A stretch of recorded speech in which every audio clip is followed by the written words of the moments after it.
Good morning, everyone. I want to share this encouragement with you. It's something I've been thinking about regarding holy ground. In the story of Moses and the burning bush, God tells him, take your shoes off because the ground you're standing on is holy ground. And then the same thing happens to Joshua, where he encounters the commander of the Lord's army, and he's told that he's on holy ground. And what's the deal? How can ground be holy, and how's that even relevant?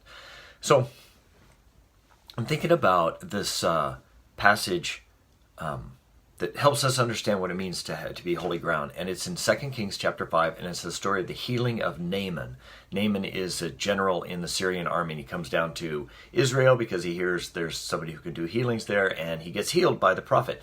And he asks, can I take 2 bags of dirt home with me? And again, what's the deal with the dirt?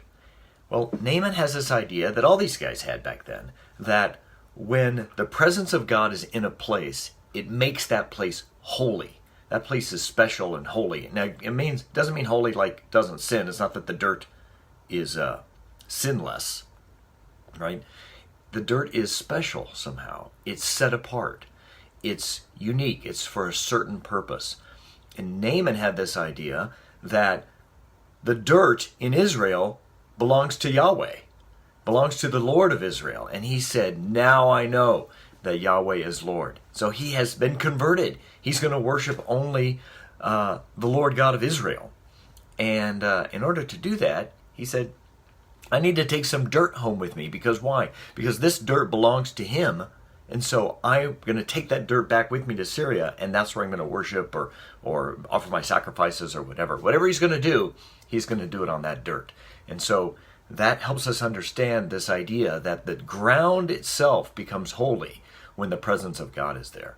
And that's what makes it even more amazing when we read the promise in Ezekiel chapter 36 that talks about what God is going to do in the new covenant. And here, let me read this. He says this. This is Ezekiel 36, starting in verse 25. I will sprinkle clean water on you, and you will be clean. From all your uncleanness and from all your idols I will cleanse you. And I will give you a new heart, and a new spirit I will put in you. And I will remove the heart of stone from your flesh and give you a heart of flesh. And I will put my spirit within you and cause you to walk in my statutes and be careful to obey all my rules. You shall dwell in the land that I give to your fathers, and you shall be my people, and I will be your God.